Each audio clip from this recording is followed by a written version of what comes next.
निकल गया। इतने में रास्ते में दो संत बैठे थे। दोनों संत कह रहे हैं ओम नमो भगवते वासुदेवाय। दोनों ओम नमो भगवते वासुदेवाय के मंत्र को जपने लगा। तो उनसे कहा, बोले संत महाराज एक बात बताओ, आप ओम नमो भगवते वासुदेवाय को जप रहे हैं तो ये भगवान आया क्यों नहीं? आप किसको जप रहे हैं? भगवान कृष्ण को भज रहे हैं तो आपका भगवान आया क्या? बोले नहीं आया भाई, 4 साल हो गए भगवान को भजते भजते, अभी तक भगवान नहीं आया। ठीक है भैया, भगवान को कौन भजे, इनको कृष्ण भगवान को आगे चले, राम जी को भजेंगे।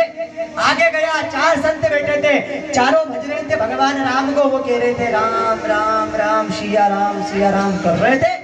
आगे गया और जैसे ही आगे पहुंचा तो वहां पर 4 संत से पूछा, बोले किसको भज रहे हैं? बोले भगवान राम को भज रहे हैं। तो भगवान राम आया? बोले भगवान राम आज तक नहीं आया। तो बोले अब कहीं करूंगा, ऐसे कौन से देवता जिनको भजू और पृथ्वी लोक पर दौड़े चले आए। आगे गया तो उसने सोचा अब तो सारे देवता को भज लिया, कोई देवता नहीं आ रहे, इनने 4 साल भज लिया, इनने 6 साल भज लिया, वो तो एक काम करूं, यमराज जी को भजता हूँ, यमराज जी आएंगे दौड़कर। गया और कहने लगा ओम यमराजाय नमः, जय हो। अब जैसे यमराज जी को भजा, वो यमराज जी ने कहा, अरे ऐसा पृथ्वी लोक पर कौन है जो मृत्यु के पहले मुझे बुला रहा है पृथ्वी लोक पर? यमराज जी ने अपना पाड़ा वाड़ा कसा और पाड़े पे बैठे और चले आ गए भगत के पास में और बोला, भगत जरा अपनी आंखें खोलो, क्या चाहिए बोलो। बोले प्रभु मुझे ऐसा वरदान दीजिए, क्योंकि मैंने राम का पूछा तो राम भी नहीं आए, मैंने कृष्ण का पूछा कृष्ण भी नहीं आए, मैंने सोचा है आपको भजू तो आप दौड़े चले आओगे, इसलिए आप आ गए हो, तो ऐसा वरदान दीजिए प्रभु कि मैं कभी मरूं नहीं, मैं अमर रहूं। तो बोले भाई देख, ऐसा तो तेरे को वरदान दे नहीं सकता। हाँ चल एक बात है, मैं तेरे को ऐसा वरदान दे दूं कि अगर तेरे गांव में कोई बीमार है और अगर मैं उसके सिर की तरफ खड़ा हूं तो समझ लेना कि ये मरने वाला है, अगर उसके पैर की तरफ खड़ा तो समझ लेना कि ये अभी नहीं मरेगा। ठीक है प्रभु। गया, वरदान दे दिया, कुछ समय बीता। अब गांव में बुढ़िया बीमार हो गई। अब जैसे ही बुढ़िया बीमार हुई तो सब बैठ जाते यार के फलानी माई पटलन भाई बीमार पड़े, इनकी खबर लिया, पटेल बा पड़िया इनकी खबर लिया। और बेचारो गयो और उन्हें देखियो वहां भी लगे कि यमराज जी तो पैर की तरफ फिरिया। तो पटलन माँ का छोड़ा क्या बोली? बोले बेटा तेरी माँ को अभी अस्पताल ले जा, अभी ये मरने वाली नहीं है। तो गांव का ने किया, पटेल बा तो जाने, पटेल बा तो जानकर पटेल बा की जय जयकार होने लगी। फिर दूसरा टाइम आया, वहां का दूसरा एक पटेल था, वो भी बीमार हो गया। अब उस पटेल के सिर की तरफ यमराज खड़े थे। तो गए गांव वाले का, अरे काम करो, ये अपना दादा है उनके बुले के लाओ, जाने वही बता देगा कि अपना पिताजी कदे मरेगा ना कदे नहीं मरेगा।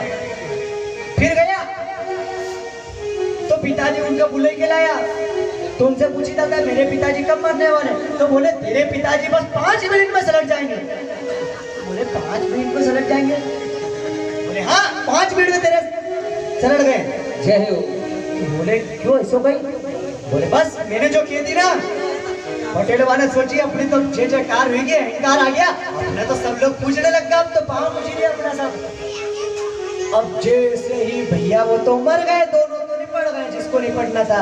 एक दिन पटेल वहां सोया और यमराज जी पटेल का सिर का इन्हें खड़ा किया। अब जब वहां यमराज आए, पटेल साहब की जो आंख उगड़ी और उन्होंने देखा कि यमराज, तो पटेल साहब ने जो गुलाम दिखाई पैर कर दिया। और जैसे ही पैर करा तो भगवान फिर से तरफ गए, यमराज जी फिर भी पैर करे, उल्टे गुलाम दिखाने लगा उनका तरफ, पैर ही पैर करे, क्योंकि उधर तो जान जानी थी। अब तो अब बेचारा पैर गुलामटी करे, पार पार थक गया। इतने में उसकी घरवाली ने कहा, बोले जाने छोड़ा, तारा पिताजी अभी तक नहीं उठा, जा तो सही, उठेंगे तो ना। छोड़ो गयो, छोरा ने देखा पिताजी तो योगा कर लिया खटिया पे। पिताजी तो योगा कर लिया। तो बोले माँ अभी तो पिताजी योगा कर लिया है। ठीक है तारा पिताजी योगा कर ले, वो बाद में उठेगा। गया 4 बजे 2 बजे अब आया बाद में फिर भेजियो छोड़ा के जा तो सही थारा पिताजी कई करी जाए एक बार और देखी ना। फिर गया पिताजी वो देखने, फिर पिताजी तो यमराज जी वही खड़िया सिर तरफ आए वो बेर करते वो फिर गुलाटी चालू होगी तो बंद भी नहीं गई तो क्या माता फिर पिताजी योगा करी आज कई बातें पिताजी तो योगा क्यों करी बेचारा के सवेर से सांझ हुई। अब शाम के फिर ओके वाइफ ने पत्नी ने बोले जा एक बार और देखना तारा पिताजी के।